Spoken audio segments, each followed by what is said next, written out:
June 24, from 2 Kings. Chapter 6. One day the group of prophets came to Elisha and told him, "As you can see, this place where we meet with you is too small. Let's go down to the Jordan River, where there are plenty of logs. There we can build a new place for us to meet." "All right," he told them, "go ahead." "Please come with us," someone suggested. "I will," he said. So we went with them. When they arrived at the Jordan, they began cutting down trees. But as one of them was cutting a tree, his axe head fell into the river. "Oh, sir," he cried, "it was a borrowed axe." "Where did it fall?" the man of God asked. When he showed him the place, Elisha cut a stick and threw it into the water at that spot. Then the axe head floated to the surface. "Grab it," Elisha said. And the man reached out and grabbed it. Elisha traps the Arameans. When the king of Aram was at war with Israel, he would confer with his officers and say, "We will mobilize our forces at such and such a place." But immediately Elisha, the man of God, would warn the king of Israel, "Do not go near that place, for the Arameans are planning to mobilize their troops there." So the king of Israel would send word to the place indicated by the man of God. Time and again Elisha warned the king so that he would be on the alert there. The king of Aram became very upset over this. He called his officers together and demanded, "Which of you is the traitor? Who has been informing the king of Israel of my plans?" "It's not us, my lord the king," one of the officers replied. "Elisha the prophet in Israel tells the king of Israel even the words you speak in the privacy of your bedroom." "Go and find out where he is," the king commanded, "so I can send troops to seize him." And the report came back, "Elisha is at Dothan." So one night the king of Aram sent a great army with many chariots and horses to surround the city. When the servant of the man of God got up early the next morning and went outside, there were troops, horses, and chariots everywhere. "Oh, sir, what will we do now?" the young man cried to Elisha. "Don't be afraid," Elisha told him, "for there are more on our side than on theirs." Then Elisha prayed, "O Lord, open his eyes and let him see." The Lord opened the young man's eyes, and when he looked up, he saw that the hillside around Elisha was filled with horses and chariots of fire. As the Aramean army advanced toward him, Elisha prayed, "O Lord, please make them blind." So the Lord struck them with blindness as Elisha had asked. Then Elisha went out and told them, "You have come the wrong way. This isn't the right city. Follow me, and I will take you to the man you are looking for." And he led them to the city of Samaria. As soon as they had entered Samaria, Elisha prayed, "O Lord, now open their eyes and let them see." So the Lord opened their eyes, and they discovered that they were in the middle of Samaria. When the king of Israel saw them, he shouted to Elisha, "My father, should I kill them? Should I kill them?" "Of course not," Elisha replied. "Do we kill prisoners of war? Give them food and drink and send them home again to their master." So the king made a great feast for them, and then sent them home to their master. After that, the Aramean raiders stayed away from the land of Israel. Ben-Hadad besieges Samaria. Sometime later, however, King Ben-Hadad of Aram mustered his entire army and besieged Samaria. As a result, there was a great famine in the city. The siege lasted so long that a donkey's head sold for 80 pieces of silver, and a cup of dove's dung sold for 5 pieces of silver. One day, as the king of Israel was walking along the wall of the city, a woman called to him, "Please help me, my lord the king."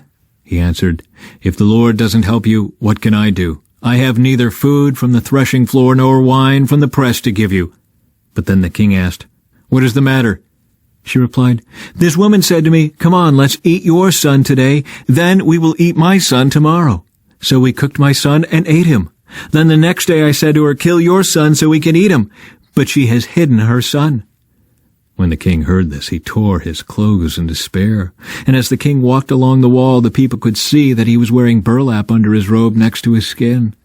"May God strike me and even kill me if I don't separate Elisha's head from his shoulders this very day," the king vowed. Elisha was sitting in his house with the elders of Israel when the king sent a messenger to summon him. But before the messenger arrived, Elisha said to the elders, "A murderer has sent a man to cut off my head. When he arrives, shut the door and keep him out. We will soon hear his master's steps following him." While Elisha was still saying this, the messenger arrived, and the king said, "All this misery is from the Lord. Why should I wait for the Lord any longer?" Chapter 7.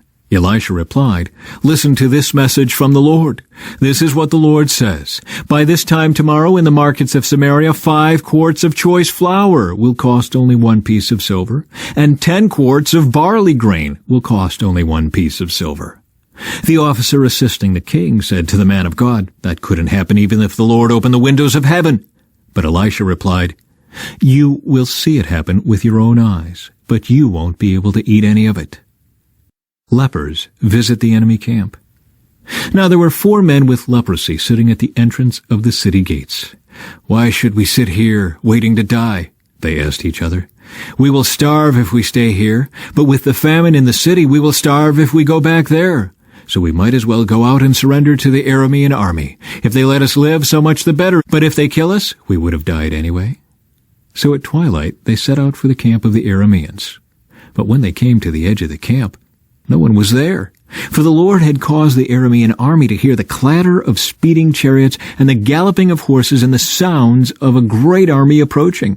"The king of Israel has hired the Hittites and Egyptians to attack us," they cried to one another.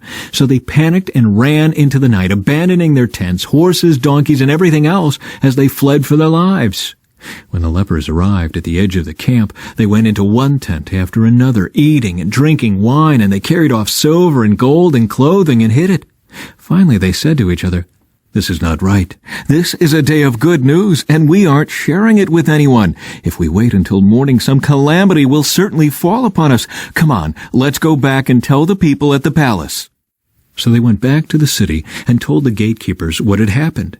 "We went out to the Aramean camp," they said, "and no one was there. The horses and donkeys were tethered and the tents were all in order, but there wasn't a single person around." Then the gatekeepers shouted the news to the people in the palace. Israel plunders the camp. The king got out of bed in the middle of the night and told his officers, "I know what has happened. The Arameans know we are starving, so they have left their camp and have hidden in the fields. They are expecting us to leave the city, and then they will take us alive and capture the city." One of his officers replied, "We had better send out scouts to check into this. Let them take 5 of the remaining horses. If something happens to them, it will be no worse than if they stay here and die with the rest of us." So 2 chariots with horses were prepared, and the king sent scouts to see what had happened to the Aramean army.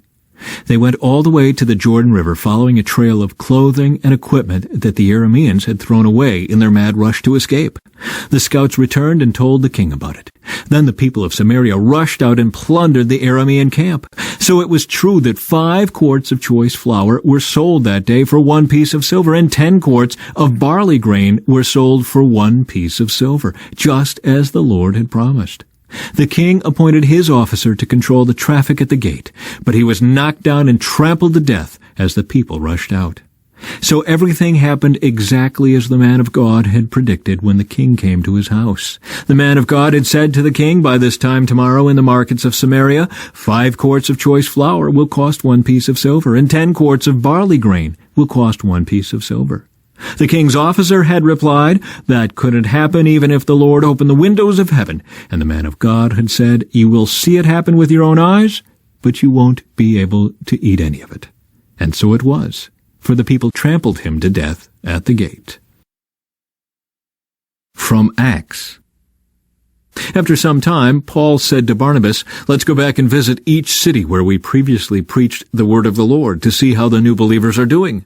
Barnabas agreed and wanted to take along John Mark. But Paul disagreed strongly, since John Mark had deserted them in Pamphylia and had not continued with them in their work.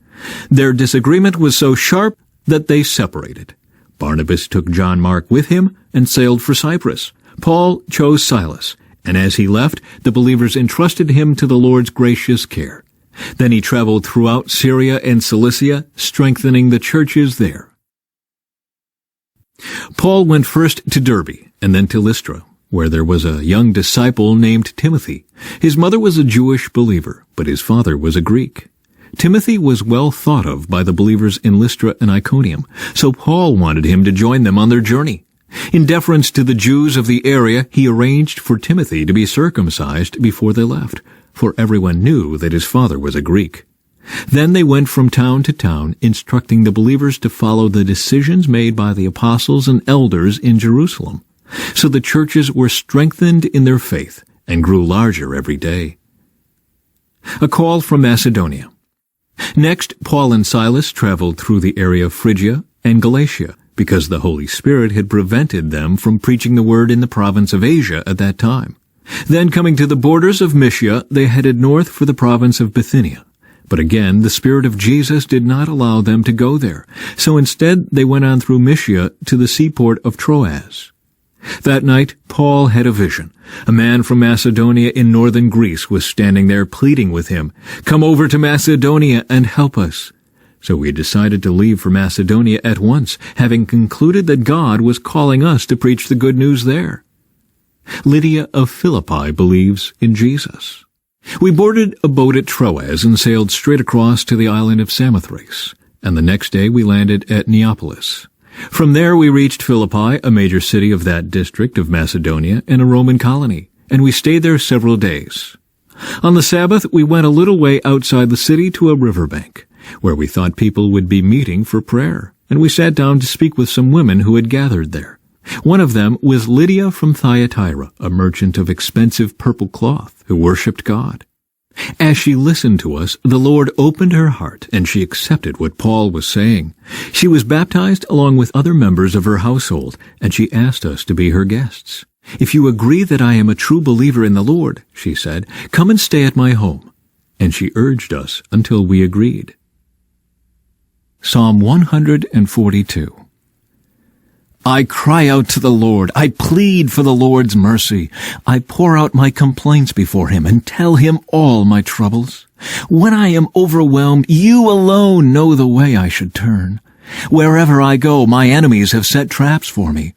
I look for someone to come and help me, but no one gives me a passing thought. No one will help me. No one cares a bit what happens to me. Then I pray to you, O Lord. I say, you are my place of refuge. You are all I really want in life. Hear my cry, for I am very low. Rescue me from my persecutors, for they are too strong for me. Bring me out of prison so I can thank you. The godly will crowd around me, for you are good to me. From Proverbs. Sensible people keep their eyes glued on wisdom, but a fool's eyes wander to the ends of the earth. Foolish children bring grief to their father and bitterness to the one who gave them birth.